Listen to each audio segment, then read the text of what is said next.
Made for each other Aparna আর আর্য তা যেন প্রমাণ হয়েই গেল। হোটেলের এক ঘরে গোটা একটা রাত অপুকে 2 পয়সার মেয়ে বলল কিঙ্কর, সেটা আর্য কিভাবে সহ্য করবে? কিন্তু প্রশ্নটা হলো, তাহলে কি বন্ধুত্ব হেরে গেল? সত্যি সত্যি ভিলেনের মুখোশ ছেড়ে বেরিয়ে এলো কিঙ্কর। এবার কি তবে কিঙ্করের মুখোশটা খুলে পড়বে? আর্য কিভাবে বাঁচাবে অপুর সম্মান?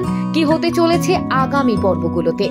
আপনাদের জন্য রইল তারই আপডেট, শেষ পর্যন্ত দেখুন। অপর্ণা অর্থাৎ অপুর বিশ্বাস জিতে গেছে। সে জেনে গিয়েছে আর্যর মনের কথা। এবার সে অপেক্ষা করবে। সে জানে একদিন সমস্ত দ্বিধা দোলাচলতা কাটিয়ে আর্য তার মনের কথা সামনাসামনি খুলে বলবে। অপুর মন এখন ভীষণ হালকা। এবার শুধু অপেক্ষার পালা। কারণ হোটেলের ওই ঘরে আর্য ভেবেছিল অপু ঘুমিয়ে পড়েছে, কিন্তু তা নয়। আর্য গড় গড় করে বলে ফেলেছে তার মনের কথা। আর্য খুব ভালোভাবেই জানে তার কথা বলার জোর নেই। জীবনের 2 প্রান্তে দুজন রয়েছে, একদিকে অপু তো একদিকে আর্য। আর্য মনে করছে অপুর জীবনে এখন অনেকটা দেখার বাকি। অপুর বয়সটা কম, জীবনে অনেক ঘাত প্রতিঘাত পেরিয়ে আর্য আজ এই জায়গায় এসেছে।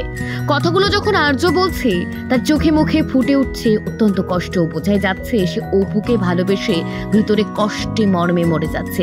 কিন্তু এসবেরও থেকে তো বড় ধাক্কা এখন অন্য জায়গায়। অফিসের একজন সামান্য কর্মচারী রাত কাটালো অফিসের বসের সাথে।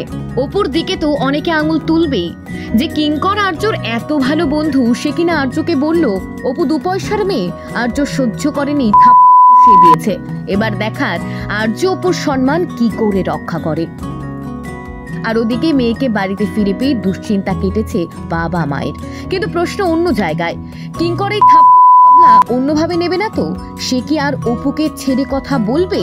তাই তো এক অনুরাগী রীতিমতো অবাক হয়ে বলেছেন, যে কিঙ্কর বন্ধুত্বের জন্য আর্যকে অপর্ণার সাথে দেখা করাতে চায়, আজ তার মুখে অপর্ণাকে নিয়ে বাজে কথা।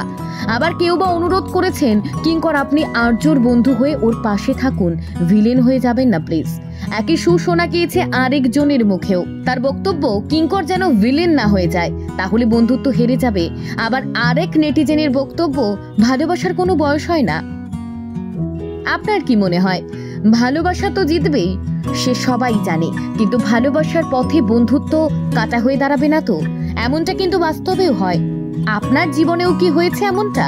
কমেন্টে জানাতে ভুলবেন না।